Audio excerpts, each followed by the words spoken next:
Hello and welcome to this Constitution Unit event on Riding the Populist Wave, the UK Conservatives and the Constitution. I'm Meg Russell from the Constitution Unit and I'm really looking forward to chairing this event. As you know, we've got two speakers. Professor Tim Bale from Queen Mary University of London is the author of numerous books and articles, many of them with a focus on the UK Conservative Party. He's also a well-known and fluent media commentator. The title for this event is inspired by Tim's latest co-edited book, which I've got here, Riding the Populist Wave, Europe's Mainstream Right in Crisis, with a picture of Boris Johnson on the front cover, just as a clue. And it looks at the response by centre-right parties, like the UK Conservatives, to the growth in support for the populist radical right. The book looks across many countries like France, Italy, Germany, Austria, and the Netherlands on a wide range of issues, but it includes some quite chilling warnings for what the influence of the populist radical right might mean for our political institutions and the health of our democracies, which are issues we thought we should explore in the Constitution Unit event series.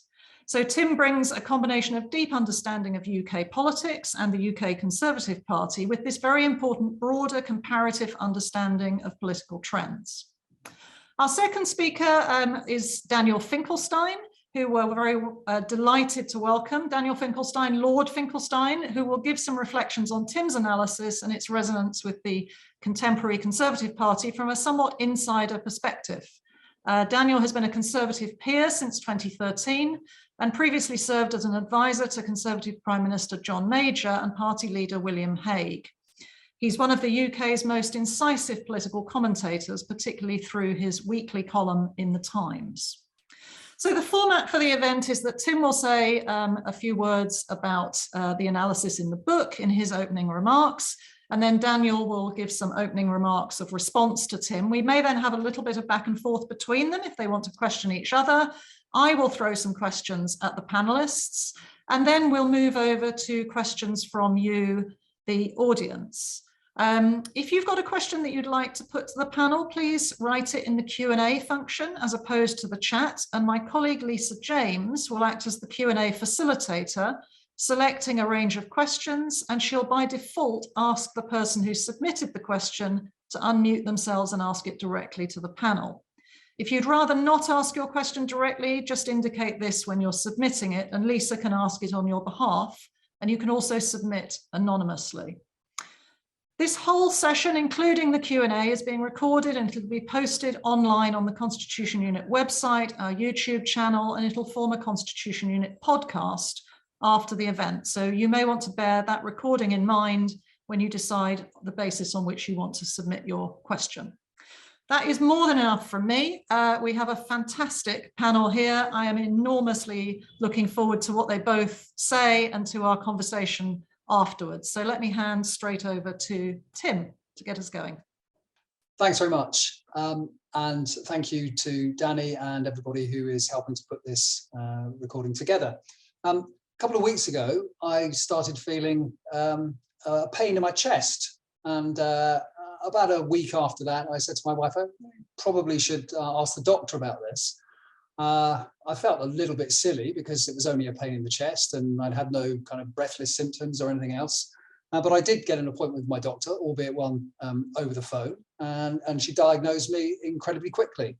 Asked me a few questions, and within a minute told me that I had something that was in fact very common, even though I'd never heard of it. And it's something called costochondritis, which is something to do with the cartilage that joins your ribs to your sternum.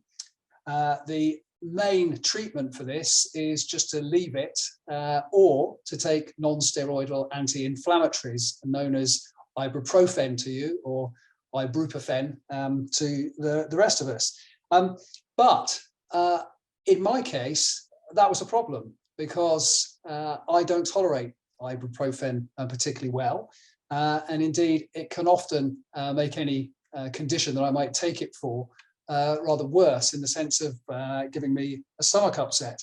And the long-term consequences of me getting a stomach upset aren't that great, because I also have a problem with my gastrointestinal tract, as do many people. So it's something I want to avoid doing. So in the end, what I did was to completely ignore the advice to take ibuprofen and just let the whole thing resolve on its own, which eventually it does seem to be doing. Now, the reason I share this bit of my medical history is not because I particularly enjoy doing that over social media, although of course I do, like anybody.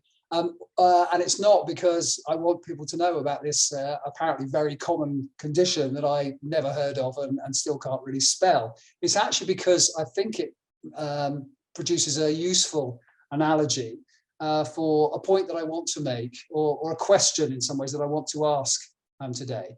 And that's namely whether we, or at least people on the centre right, are so concerned about halting or even turning back the rise of radical right-wing populists, that what we do to counter it might actually have implications or side effects, if you like, that are in some senses worse for society than would be the case if we simply accepted that the populist radical right is here to stay. It is, if you like, more normal than pathological. And rather than taking some of the measures that we do to combat it, we should perhaps just accept that. Now, the background to all this, as Meg has already outlined, is the book that I've co-edited with my co-editor, Cristóbal Rovira Calbasa, who comes from Chile, and our contributors who come from all around the globe, actually. The point of the book really is to look at how centre-right parties deal with some of the challenges that they've been facing for the last 3 or 4 decades. Not just the populist radical right, but there is a bit of a focus perhaps on them. It's important to do this, partly because the centre-right is actually rather neglected in comparative studies. And I think that's something that we do need to correct. We've been trying to do that for some time, not particularly successfully, I should say. Not quite sure why. It's always been the case, perhaps, that political scientists have been slightly more on the left than they have on the right, and that might explain their greater interest in social democracy and the extreme left on occasions. And there's no doubt that the populist radical right is just far sexier and more interesting to political scientists, and maybe to journalists as well, than their rather duller mainstream right counterparts.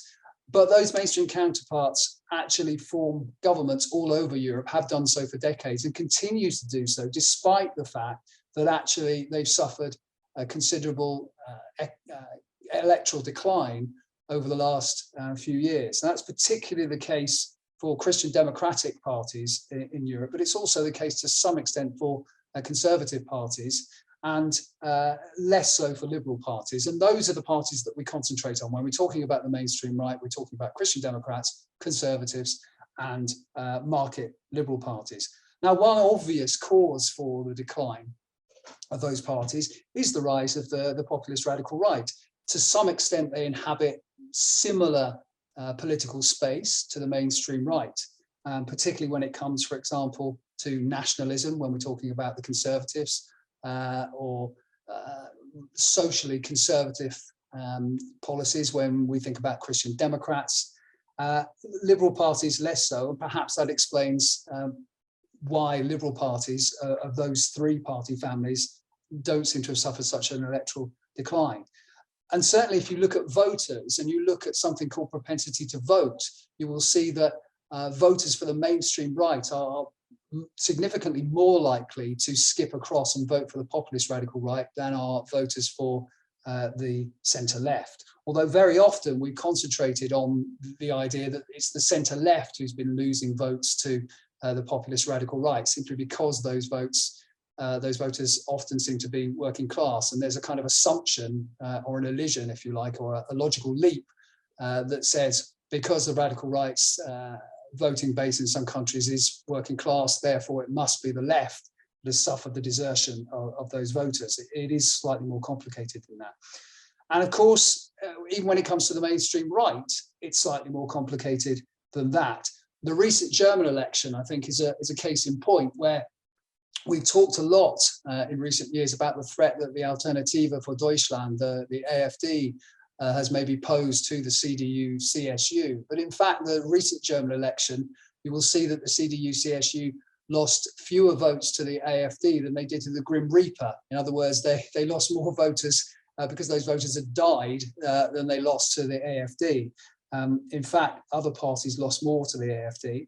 And if you look at where the CDU-CSU lost votes, it was to their mainstream centre-left competitor, the SPD, and also to some extent to the Liberals, and also, interestingly, to the Greens, which brings up the fact that, as we say in the book, mainstream right parties have faced a dual challenge, if you like, or at least a sequential challenge, some might say. The first being what Ron Inglehart called the silent revolution, this gradual progress of more liberal views and values across electorates, particularly as they became more educated, that we've been seeing really since the late 60s and early 70s, where we see a gradual rise of what some people would regard as post-material values.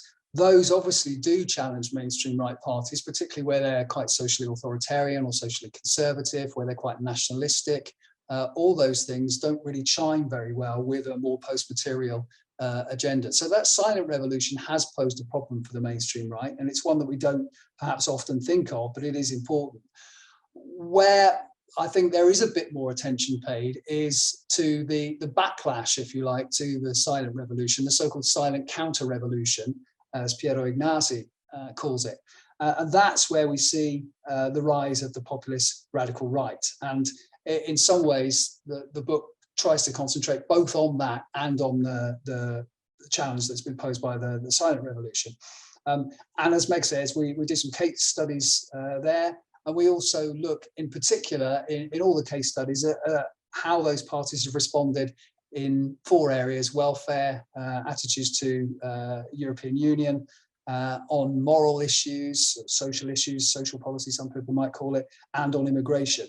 The clearest effect of the silent revolution has been on moral issues, if you like. You can see that all those mainstream right party families have gradually moved towards what you might call a kind of more progressive set of values, relatively speaking, than an authoritarian or socially conservative set of values.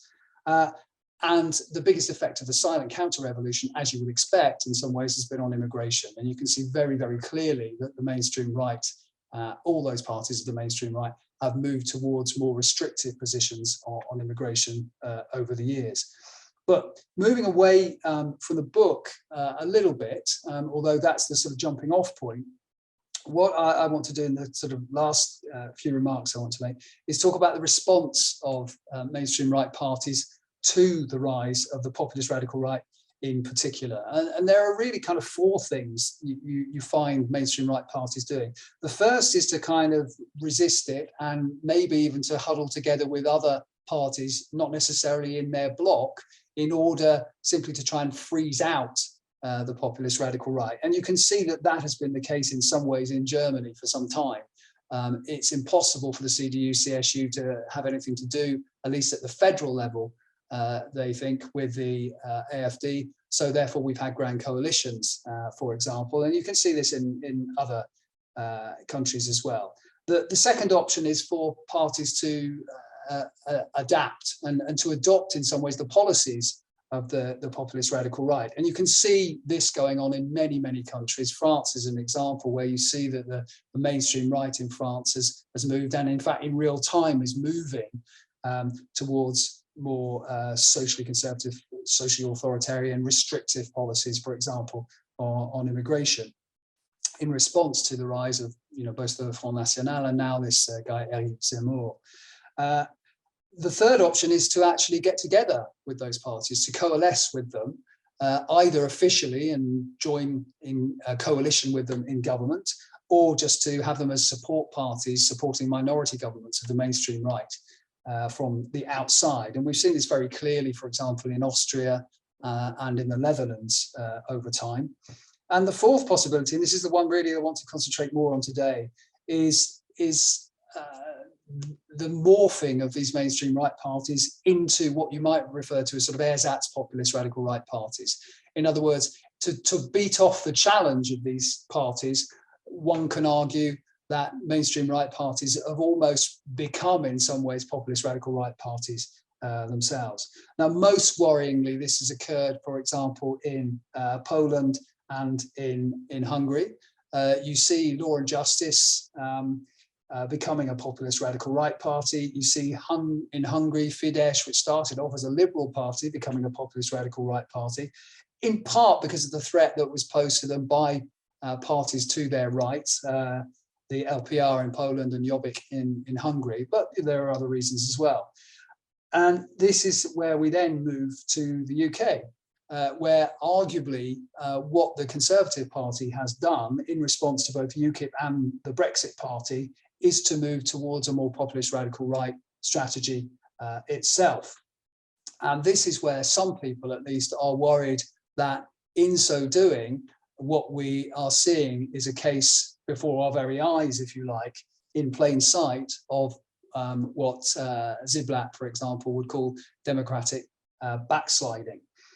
You can look at some of the measures outlined in the Tory manifesto, some of the measures currently going through Parliament, which would suggest that some of the measures taken as part of this transformation, if that's what it is, are quite worrying to fans of liberal democracy. Just to give you a quick list, and I won't go through in detail, we can talk about them perhaps in more detail, but these are the kinds of things that people who are worried about this bring up. So there's the elections bill, so messing around with the electoral commission and the governance of the electoral commission, also introducing voter ID when there doesn't seem to be a very good reason for doing so, redefining what election campaigning constitutes, and therefore perhaps making it more difficult for third parties to campaign on behalf of political parties, or at least in a way that would benefit particular political parties.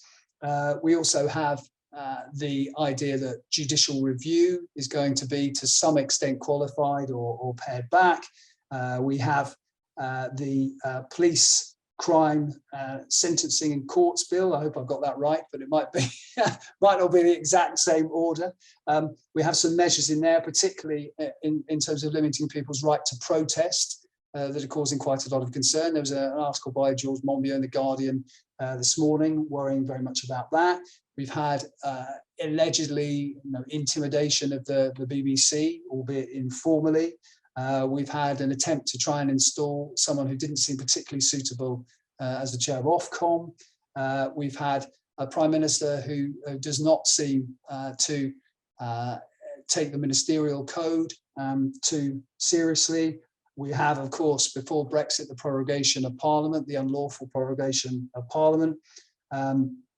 We have, in more recent times, obviously, this question of standards, parliamentary standards, and moving away, if you like, or trying to move away from a more independent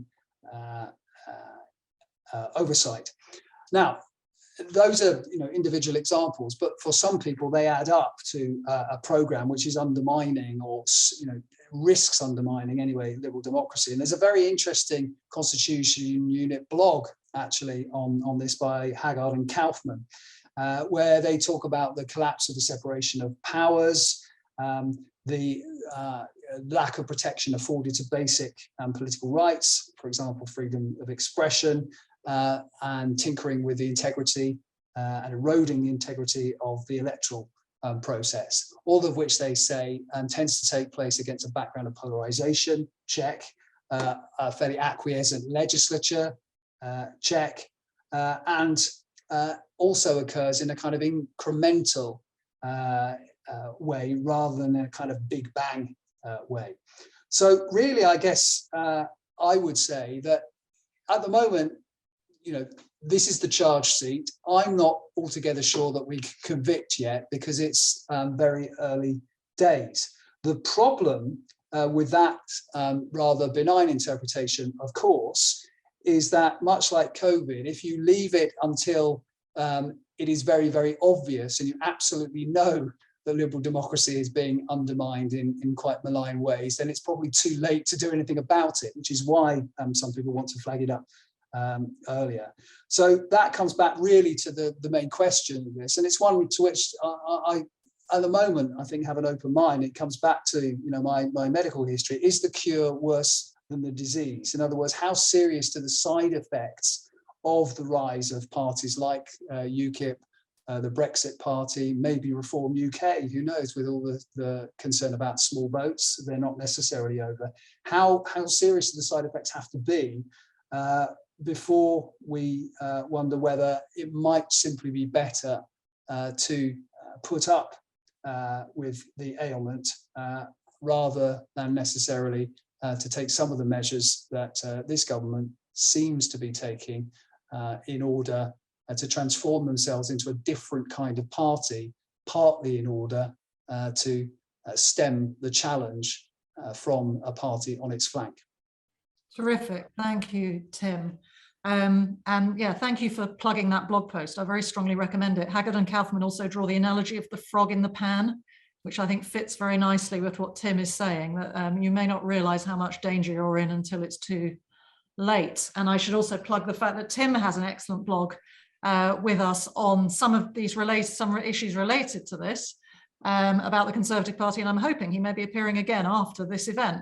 I'm going to mess actually with the schedule here just for a moment. Daniel's unmuted quite correctly, but I just think it might be useful to ask one point of clarification to Tim, because I think there's a little gap in what you said. Very briefly, could you join the dots for our audience as to how you get from responding to the populist radical right, which, as you say, is about things like moral issues and immigration, to shutting down checks and balances in constitutions, the types of things that you're talking about? That's a really there's a gap via populism and what populism stands for. I think it might be just useful to summarize before we move to I think that is a really good question, actually, and in some ways it's an awkward question for me, because I think there is a degree of slippage there. It's not automatically obvious that this will be a consequence of responding to the populist radical right. I think it's more, in some ways, a kind of byproduct of doing so. I think the policy adoption is more obvious in a way, but I think once you go down that route, and I think on Brexit the government had to go down that route of adopting a much harder Brexit than perhaps some in the Conservative Party and indeed many people in the nation would have wanted. I think they moved towards a position where, in some ways, they then, arguably anyway, bought the whole package. So I don't think there is necessarily a logical link. I don't think there is an inevitable cast iron link between, if you like, adopting some of the rhetoric, some of the techniques, some of the policies of the populist radical right, and this kind of democratic backsliding. I would see it more, as it were, as I've said already, as a kind of a byproduct, if you like. Once you go down that route, it seems to, some people would argue, not oblige you, but lead you perhaps to doing some of the other stuff as well. But it's a very good question. Well, maybe we'll come back a bit more to that in discussion, perhaps, and how you wind up with people like, let's stay away from the UK for the moment, very privileged people like perhaps Donald Trump speaking up against the elites on behalf of the people, which is part of the populist package. But we've delayed Daniel too much. Apologies for that. I know you've looked at the book and you've listened to what Tim has said, so we would love to hear your reflections from a Conservative perspective. Thank you very much indeed. Well, first of all, I do encourage everyone to read Tim's book. I thought it was really, really interesting. And I think his intuition that there isn't enough academic work done on the mainstream right is completely correct. And he's played a large role in trying to tackle that. A lot of the work on the right is historical and not contemporary, and I think that he's correct in thinking that we need to tackle it. Secondly, I didn't disagree with the basic analysis that he outlined, but I probably do disagree a little bit on degree, but only a little bit at the end. So I'll come to that. Let me frame it in the way that I do, but I don't think you'll disagree with this framing. It's just the one I use. I just before Brexit happened, I pointed out that I thought that there was a contradiction in Brexit between the politics of Brexit and the economics of it. The economics of it is to make Brexit a success, you have to reduce taxation, and on companies you have to reduce regulation, you have to increase spending on research and development. This has a lot of pressure on public services, and it concentrates on the working population rather than the retired population. It means you need a highly educated workforce, and in other words, that the economics of Brexit completely contradict the politics of it, where the votes for Brexit were coming from people who effectively were from the group that you would tend to move economic policy away from: public service hungry, older people, often living in declining places. And you can see that tension happening in politics the whole time. You know, if you wanted to personify it, the government has got an argument going on between the economics and politics of Brexit, between its chancellor and its prime minister, right? But this is a bigger gap. It's between what I call two countries, Libya and Romania. Okay, the problem for Conservative parties, they want to simultaneously retain a voter base among prosperous, business-orientated people and some newly disaffected voters who are more culturally conservative. And this was also a problem in the United States. And Donald Trump succeeded in uniting these two very disparate parts of the Republican coalition with larger and larger amounts of racial provocation and cultural conservative provocation, which has, produced an almost unhinged Republican Party, actually, which is problematic in lots of ways. One of which is that, the Republican Party helped the Conservative Party form the International Democrat Union, and I don't necessarily think it is true that the centre-right is united or democratic or internationalist, right? And certainly I think the Republican Party is headed away from all three of those things. So I basically accept the analysis, and I can understand why the Conservatives, one might imagine the Conservatives will go down this route. And there's another thing, which is there are plenty of Conservatives who can see this and do want to go down this route, either by inclination or by strategy. Part of the problem they've got is it won't work in this country, because in the United States, you've got a different racial mix, you've got a different history of racial politics, you've got a different cultural gap. And I'm also pleased to say, also within the Conservative coalition, I think there is just less inclination, right? Boris Johnson, despite superficial similarities like his hair, isn't Donald Trump.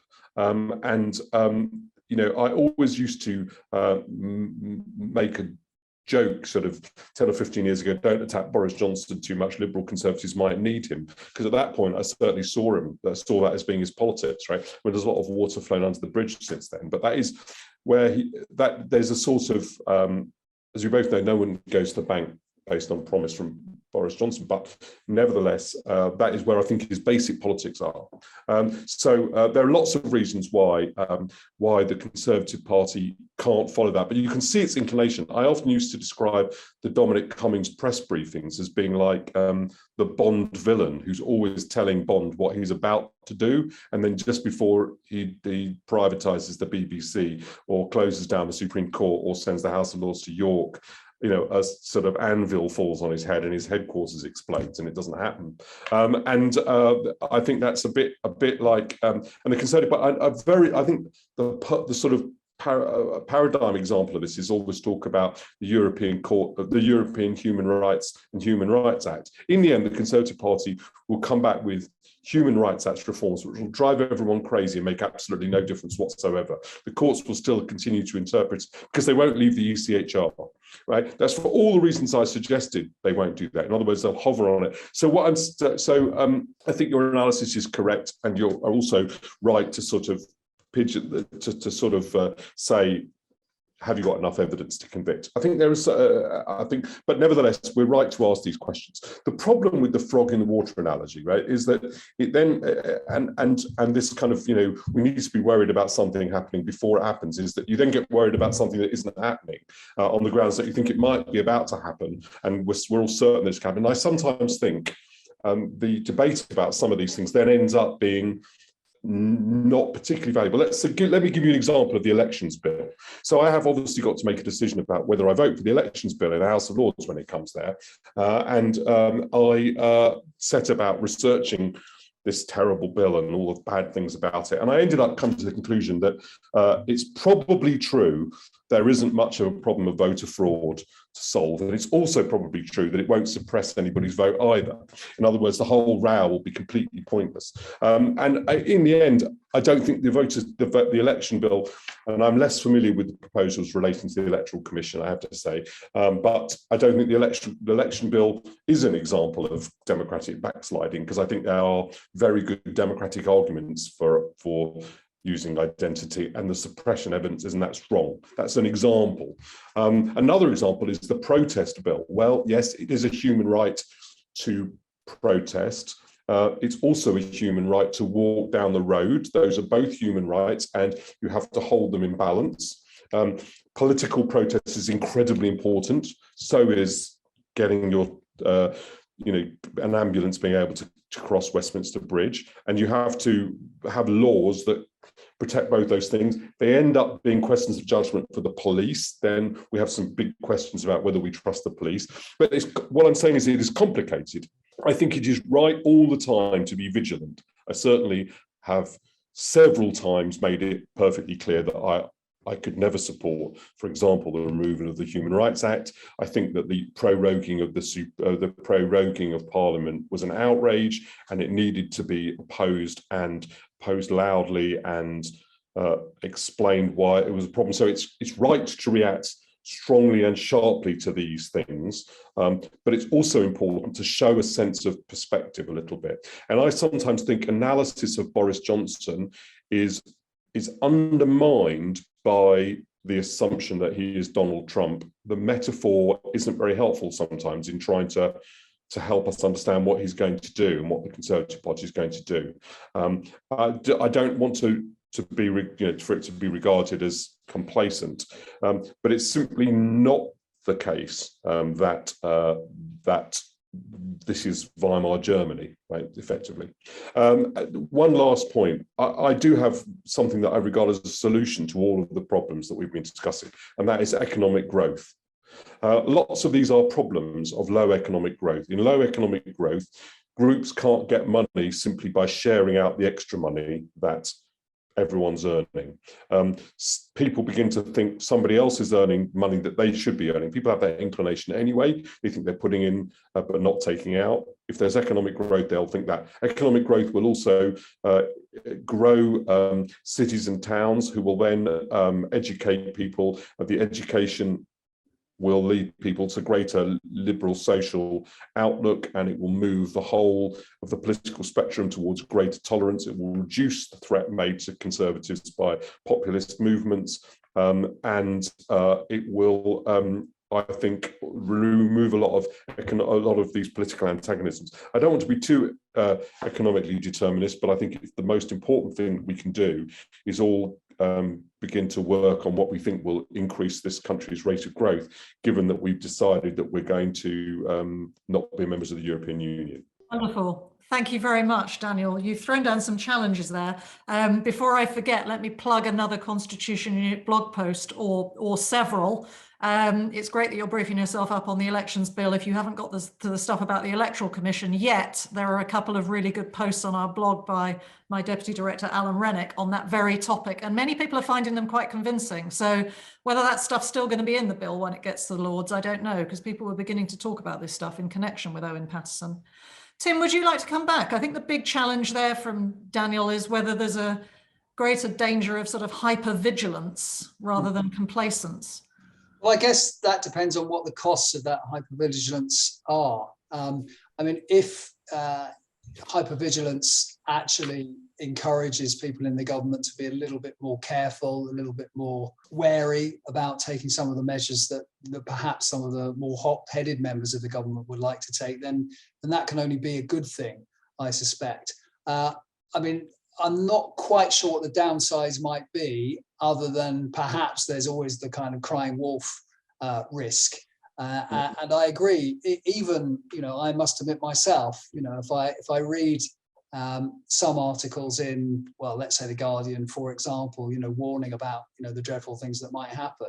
There is a degree to which, when they don't happen, I suppose I become slightly immune or inured to the arguments of those commentators making them. So there is perhaps that risk.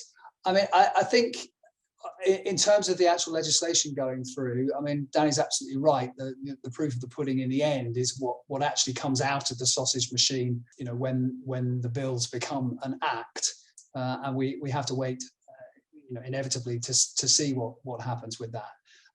Yeah. I mean, I think clearly some of the things on the right to protest are quite worrying. I mean, I talked about articles in The Guardian, but I think the Monbiot article is worth a read there, because, it does seem that there are some things being introduced, perhaps at the last minute, into the Lords rather than the Commons, although I don't really see that that's a great problem, that will have to be looked at. But then perhaps we can trust people like Danny. I'm sure we can trust Danny. So, to be clear, I should have said also that my comments mostly refer to the bill that was published before the new proposals, and I have to read those new proposals and satisfy myself about that, because just for example, I'm not satisfied with the travellers' proposals in the current bill. So there are details of the current bill that I can't accept. I think that the proposals on confiscation are unacceptable.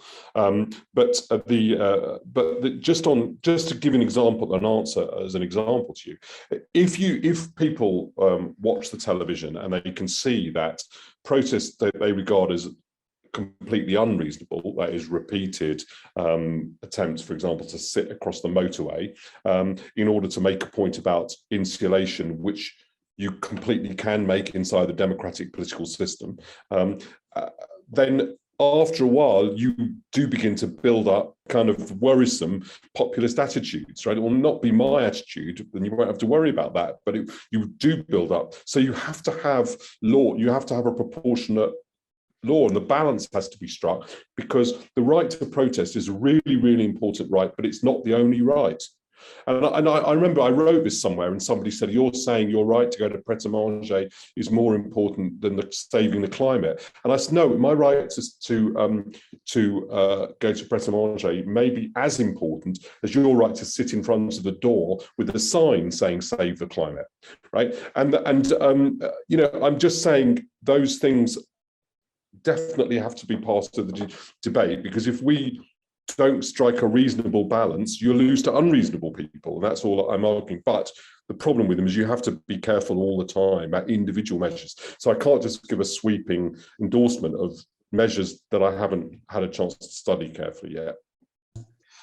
And the other thing I was going to say, and I'm going to be interesting to hear Danny on this, is whether the more informal measures that some people suggest the Conservatives are taking with regard, for example, to the governance of Ofcom or the chairman of Ofcom, whether some of the so-called intimidation of the BBC that goes on, whether those things are as worrying in some senses, or even perhaps more worrying than some of the stuff going through the legislature, which after all is subject to people like Danny actually scrutinising it.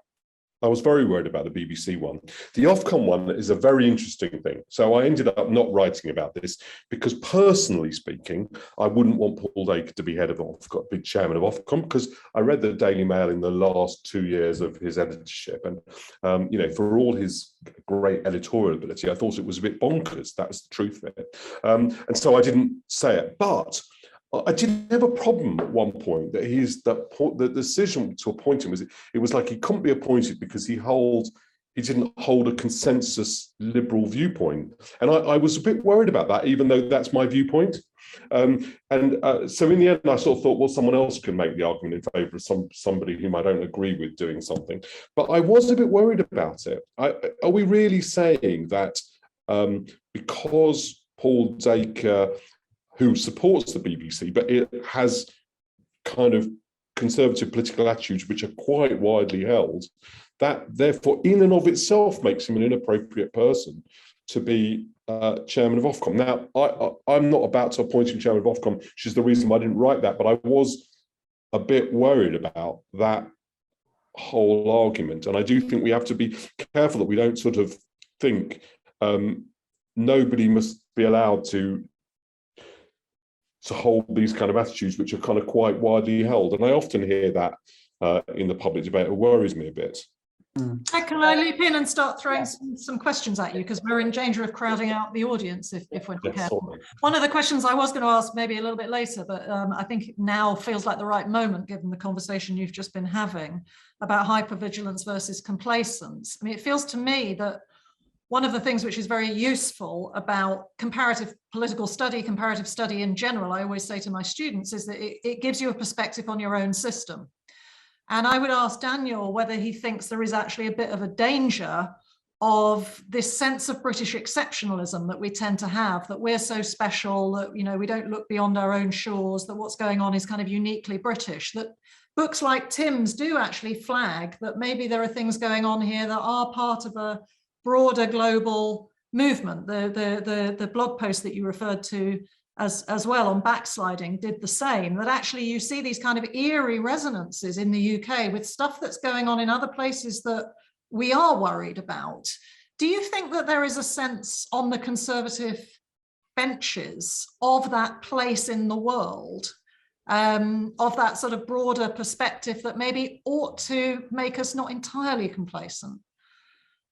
Yeah, look, I think that's what's happening in parts of Europe and the world is pretty worrying, and definitely does, you know, I think Tim's book was quite persuasive. There is definitely an analytical question, and you know, a new division between less educated and better educated people as being one of the primary moves all over the world is definitely applicable to Britain. The framework works.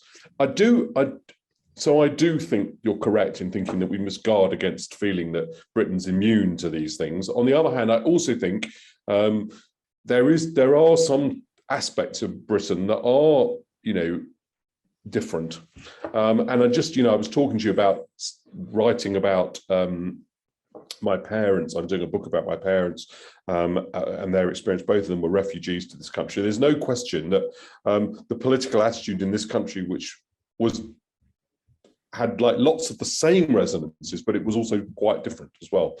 So I think the answer to your question is yes, there's lots we can learn from reading what's happening in other countries because of its massive influence on our political system. What's happened in the United States on the Republican side is truly shocking.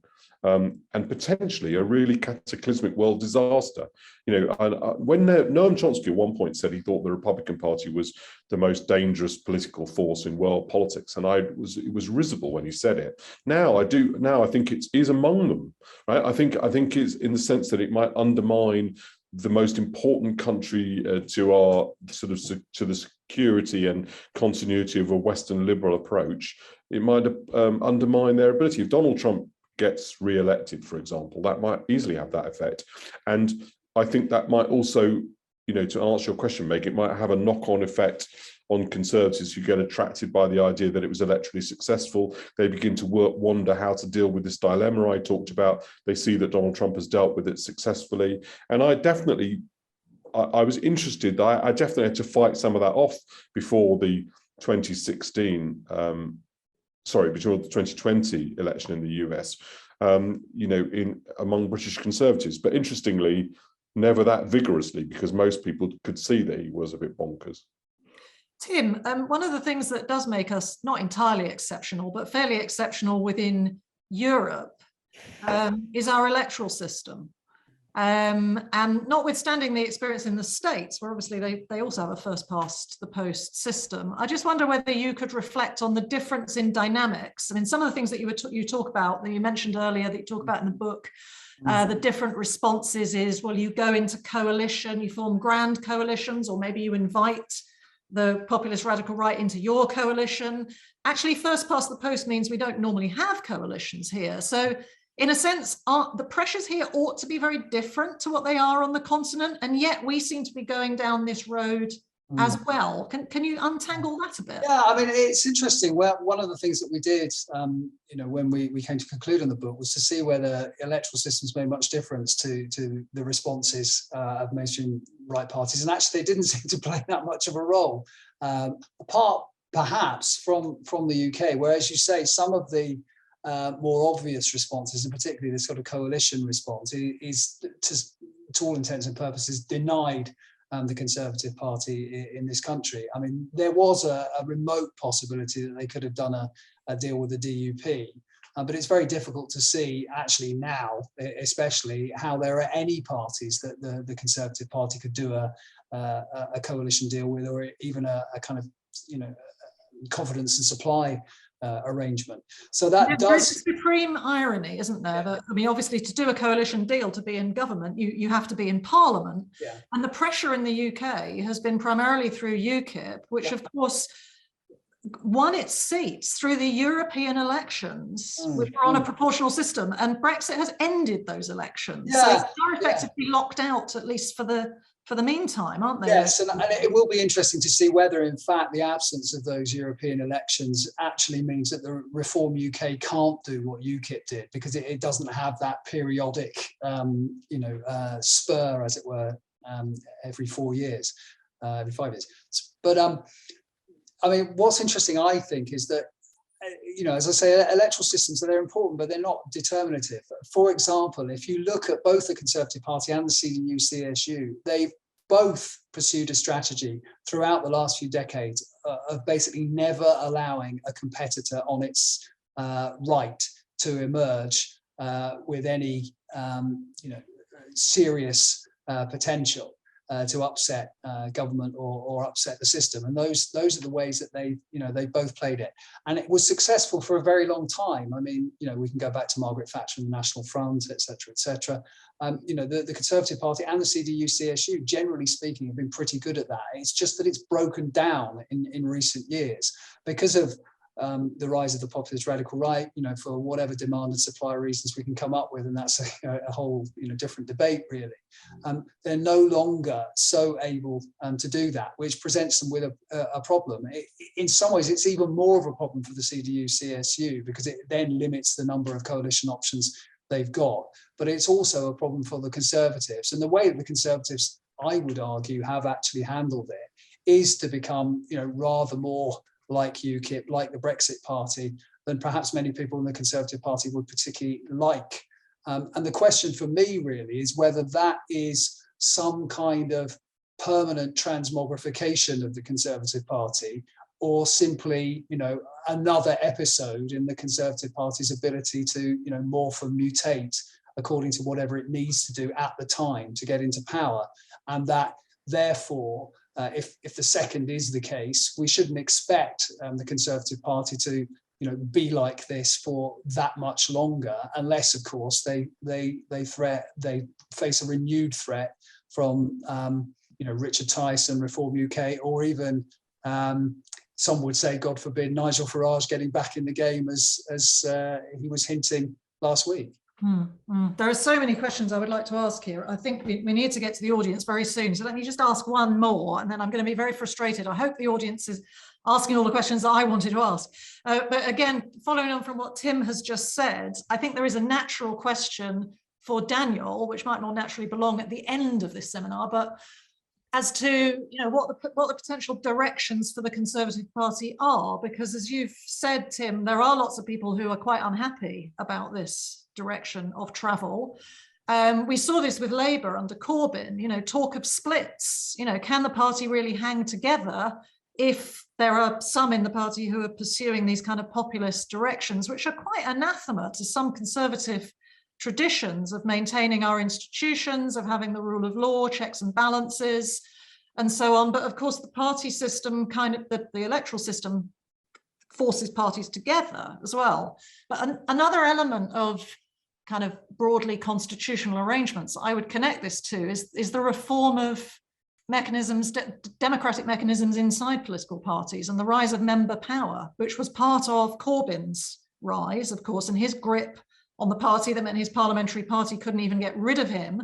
And I think that plays a part in this story too. I mean, I ask myself now, with what the Conservative grassroots is like, whether the party could elect a moderate leader now. It could. So it could. So there are a number of things, and I haven't sort of got time to to sit down and think how they all link together. But first of all, one of my arguments against the political direction the Conservative Party has taken is that the country is going to become more urban, and the Conservative Party is and more diverse, and the Conservative Party is voter base moving in the opposite direction, and that's not a long-term strategy. It may work in the short term, and the answer that you get back from people is, well, when that happens, we can move to that position, because the Conservative Party is always do. To which I reply, well, it'll be harder than you think, and you'll have to go through the same process of modernisation that is very difficult, as every political party finds when it tries to do it. And nevertheless, I think that such a moment will come at some point. I'm not sure it'll come immediately. Secondly, I think there is a chance that the Conservative Party will begin to become undermined by electorally by the Reform Party, particularly if Nigel Farage was to involve himself in it, but even with Richard Tice, because there is a bit, because the Conservative Party doesn't satisfy part of the populist voter base. That's partly because nobody could satisfy it, because its fundamental premise, which is that there is a will of the people and they represent it, is untrue, and therefore you can never falsify it by anything, because they believe something. Sort of the whole party's sort of based on a belief that's sort of almost magical, really. And so I don't think that will ever happen. But then that sort of intermediate, the third point, which is what I'm not sure how it fits together, is I think the Conservative Party will, its voter base, its members' voter base, is more pragmatic than that suggests, Meg. And the Conservative Party has always been a little bit less ideological. But the reason why I'm hesitant is because Tim is the expert on this. Demographically, it's highly unrepresentative, but the people in the party are kind of their views are more extreme than their demography. Is that a fair summary of it? Tim is unmuted. He's. I think you can say the same in both parties, can't you? That the party grassroots is very different to the party electorate. It is, but it's the Conservative Party. Its grassroots. I mean, it's the danger for the Conservative Party is its grassroots ends up being quite representative of its electoral base, but it's not wide enough. But I think that what I'm saying is that the Conservative Party membership is kind of quite politically representative of the demographic groups it consists of, but it consists of a lot of old people, and that is problematic. But I think that the next leadership election, whenever it comes, it'll depend a little bit on it, probably will be less ideological than the last one, because the last one was ideological partly because of Brexit. But also, I think Boris Johnson could have got elected at any point in the last 10 years as leader of the Conservative Party, because he just was very popular with Conservative grassroots members for all sorts of different reasons, not just because of his views on Brexit. Which perhaps goes back to another thing that you said before, that if he'd been elected quite a few years ago, would he have been a very different kind of prime minister from the, yes, governing very much from the centre outside of Brexit times. We must go over to Lisa, I think, to start pulling in some questions from the audience, because we're hogging all the time. And if we run out of questions, I've got plenty more. But Lisa, what have you got? Well, no fear of that. We've got some really interesting questions coming in from the audience, which I've loosely grouped by topic, and we're going to ask them in groups of 2 or 3. Audience members, I know some of you have submitted more than one question. I'll point you to the one I'd like you to ask. And if you could limit yourselves to that one so that we can get to as many people as possible, that would be much appreciated. So first of all, we've got a group of questions on the mainstream right and the British Conservative Party. So first of all, Shanti Chakravarti with a question on tensions in the mainstream right between economic and social policy. Then Robert Morland on the role of law, and Robert Greeley on conservative thinking. So Shanti, would you like to unmute and ask your question? Well, the question was actually asked by your representative. Is that one of the problems of when you think about conservatism, and this I found with Thatcherism as well, was that there is this view of Friedman's capitalism and freedom, Nozick's anarchy, state, and utopia. And then there is the view of Norman Tebbit. Now, there is a tension already within conservatism. Now, what I see with the populism is that this tension is actually coming out much more in focus, because some of these Tebbitism, if you take it further, then becomes Faragism. And maybe that there is an irreconcilable tension. And I see that with the European group, the IRG. The other day, somebody interviewed Steve Baker. He had on his desk a book, Anarchy, State and Utopia by Robert Nozick. And I could not think of anything more different in ideology than what this government is. Okay, I think we must move on to other questioners. If you could try and keep your questions short and snappy, that would be good. But I think that very much touches on some of the things that we were already talking about inherent tensions, which we see on the continental parties as well, as reflected in Tim's book. Robert Morland is unmuted. Would you like to ask your question? Yes, I've always thought that historically the Conservative Party has been always fairly strong on the rule of law. And indeed, when we had, at the end of 2019, the threat to break the rule of law on the Northern Ireland Agreement, I think a lot of Conservative MPs were unhappy. So I'm wondering, although we've talked about the direction is a bit more towards breaking the rule of law, whether actually the basic Conservatives will actually in the end halt that. It will be difficult to sustain. Internal market bill, difficult moment for the Conservatives, and Daniel voted against that one, I think. And Robert Greeley, finally. Hi, so obviously populism isn't exclusive to the political right, but of late, Conservative parties across Europe seem more prone to sliding into illiberal forms of constitutionalism. So in the view of the panel, beyond the political pressures facing these parties, what is it more specifically about the morphology of conservative thought that seems to render its followers more prone to these slides into illiberal forms of constitutionalism? Thank you very much.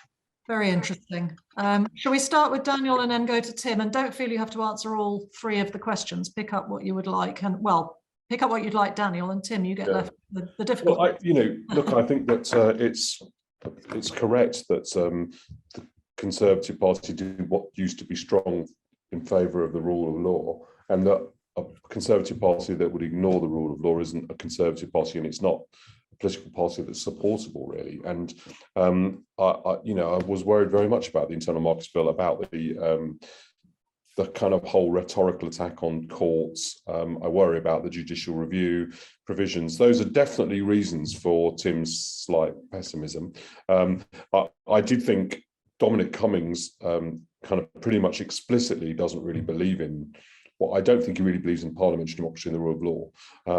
Despite the fact that he has many other brilliant points to raise, those are pretty much knockout things from my perspective, made it very difficult. And I think despite his intelligence, the government is better off without him as a result of that. Whether or not the Conservative Party is resilient on those things, that's going to be a test to come. Right? Sometimes I'm optimistic about it, sometimes I'm not. I think it's definitely the right area to be discussing. Whether I agree that the right is more inclined to illiberalism than the left, I'm not sure I do think that. I mean, I thought that I think that Jeremy Corbyn's entire leadership was about that entire strand of thought is about the idea that there is a kind of direct democracy on the shop floor that trumps parliamentary rule of law, and I didn't accept that either. And so there are always people who think the world would be better off if they didn't have to consult anyone else. We all have a slight inclination to that. And the good thing about a political system is, in a constitution, is it should prevent you being able to act on that thought, because it reminds you that it's not true. But everyone, I'm not sure the right's more prone to that than the left. I would say, in terms of the last question, I think Danny's right. I think both left and right, particularly kind of the more extreme sides, if you like, of left and right, and I would include, the Labour Party and the Conservative Party in that, or parts of them. They have made a fetish of executive power, and you know, once you do that, you know, there is a risk that you slide into that kind of a liberal democracy. But I don't think it's necessarily just a right-wing thing. In terms of the tensions within conservatism, and I think you're absolutely right. I mean, you can see that in immigration and migration policy, and you know, all over Europe, really, there is a tension that conservative parties and to some extent Christian democratic parties face as well over immigration. For Christian democratic parties, it's not so much a mismatch between their kind of economic policies, which were always a little bit more centrist and less, if you like, neoliberal, to use that very loaded term, and more the fact that actually Christian democratic parties have got the very strong sense of internationalism and welcoming refugees, etc., and charity. So taking a very hard line on immigration is really awkward for them in that respect. For conservative parties, it can be really awkward because, as Danny has already referred to, you know, when he talks about the politics of Brexit and the economics of Brexit, you know, there is definitely a contradiction in some ways between wanting, you know, the liberalization of markets, if you like, and free trade on the one hand, and on the other, then you know, the possible limits to that if you fetishize sovereignty, whether it be, you know, in terms of movement of people or in terms of, you know, protecting your markets, and that is something that, you know, the parties you know, do face real problems with, and that's in some ways one of the problems for parties which coalesce with radical right parties, because, you know, there's an extent to which they can, you know, create a division of labour within a government and say, well, okay, populist radical right, they can look after kind of immigration and kind of, you know, law and order, and that's their thing. And as long as they let us get on with the sort of economic policies, which will continue to be business friendly and liberal, etc. But it's actually quite difficult to do that because one bleeds into the other. So those tensions are there, and in some ways I think they're irresolvable. I mean, I think the one thing that perhaps makes conservative parties slightly more inclined to do deals with populist radical right parties than centre-left parties are to do deals with, you know, far-left parties is that, you know, on the question of nationalism, particularly, I think, obviously for conservative parties, that's something that they find fairly easy. You know, there is a you know, a slide of one into the other there, and they can work together on that basis.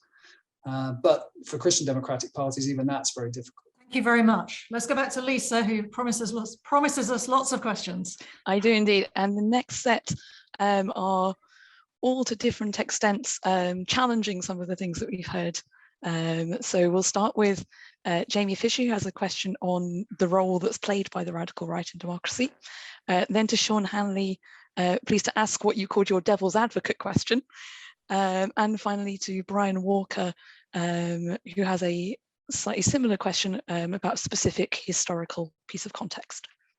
Yeah, so if we accept that populist parties and their leaders can act as a corrosive force in democracies,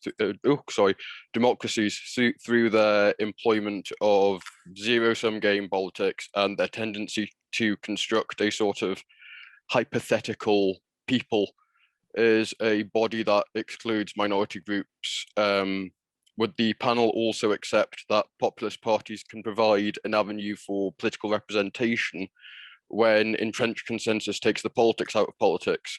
I sort of asked this question thinking of an article that Professor Bale published in 2018, where he spoke about David Cameron adopting more liberal positions than previous conservative leaders, and that alienating traditional voters and them then going to UKIP. Okay, that's great. Thank you very much. And Sean.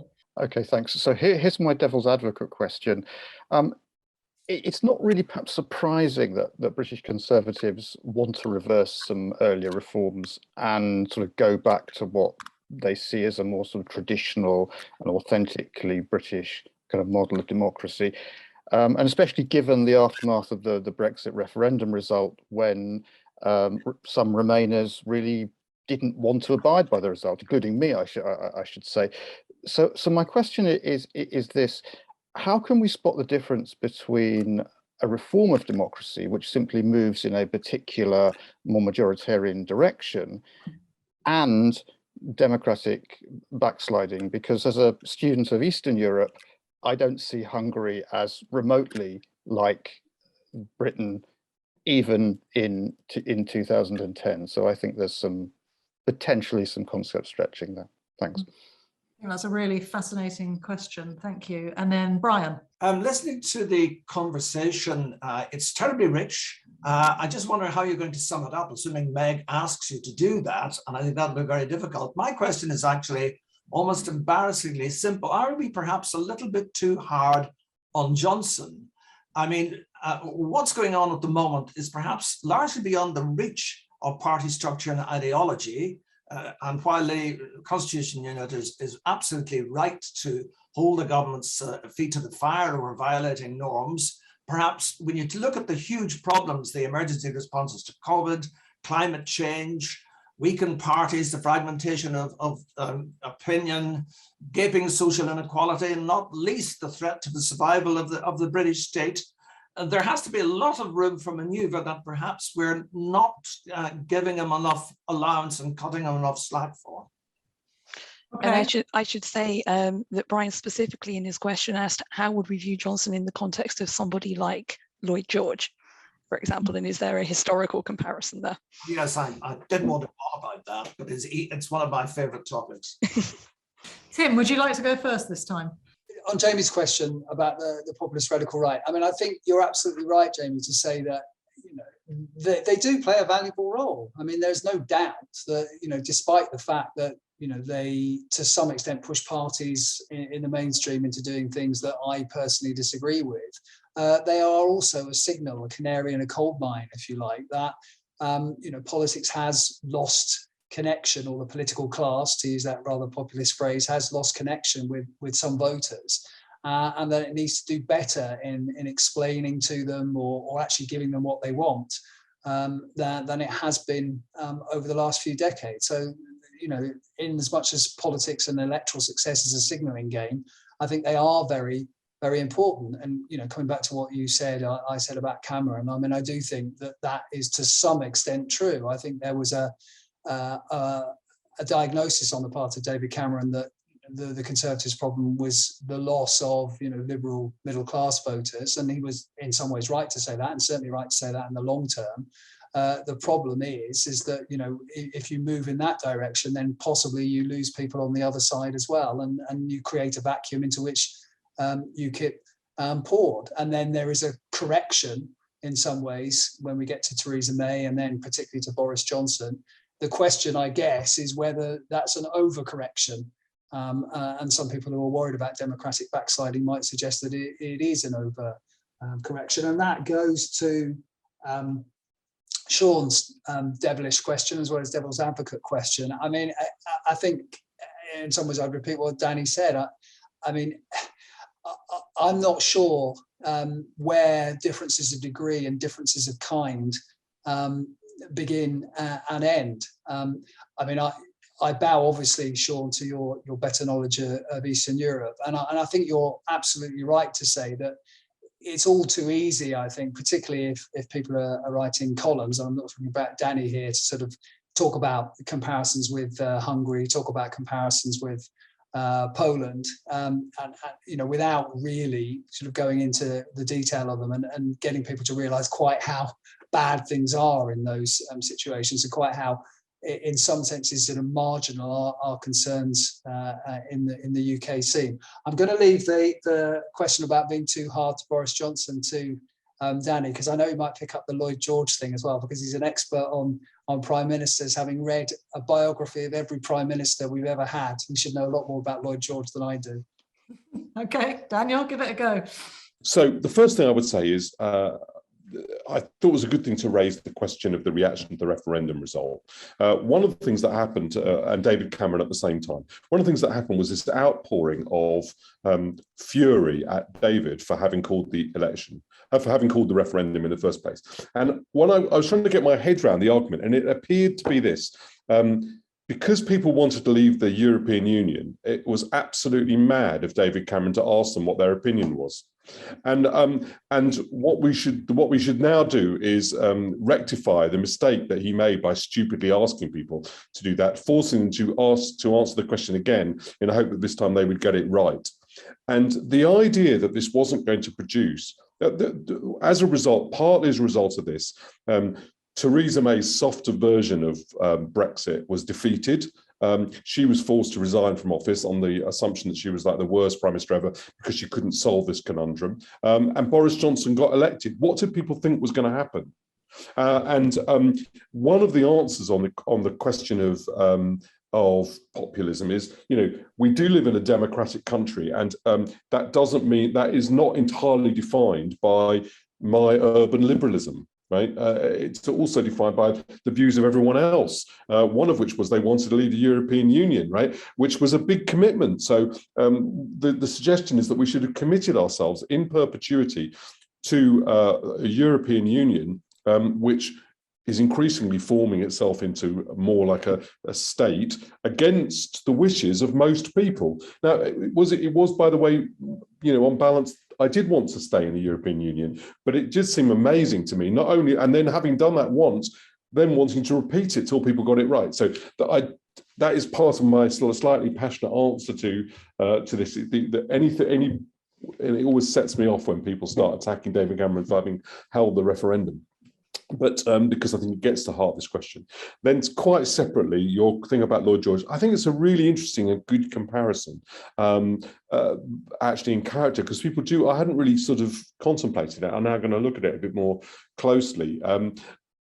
In some ways, Lloyd George was disreputable. In many ways, he was kind of quite messy and mercurial. Interestingly, he had this relationship with Bonner Law, who, despite being in a different party, served to kind of moderate Lloyd George's impulsiveness, and didn't necessarily always care that much about his personal ethics. I think it's quite a good comparison.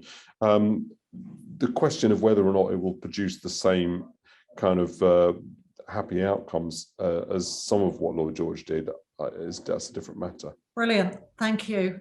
We are on our official end time, so we better end there. This has been a fascinating discussion, and I just find myself very frustrated that we can't keep going for at least as long again. And I think there were more audience questions. Apologies to those we didn't get in. Apologies to anybody who thought we were selectively calling men to ask our two male panelists questions. The questions were absolutely dominated by questions from male participants, except, well, maybe some of the anonymous ones that we don't know about. Sorry about that. If women want to ask questions, then we very much encourage them to do so at our future events, but we have sadly run out of time.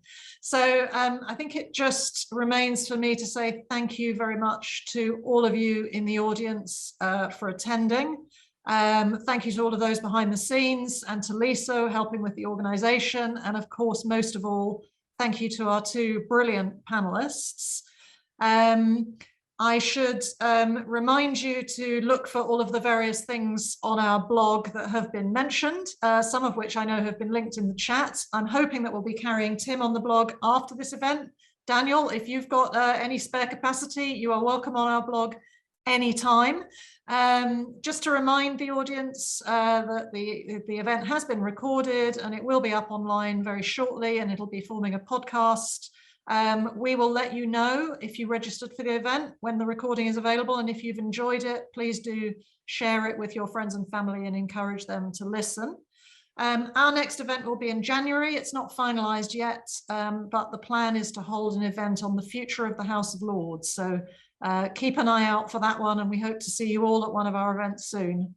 Thank you again very much, everybody, especially our panelists.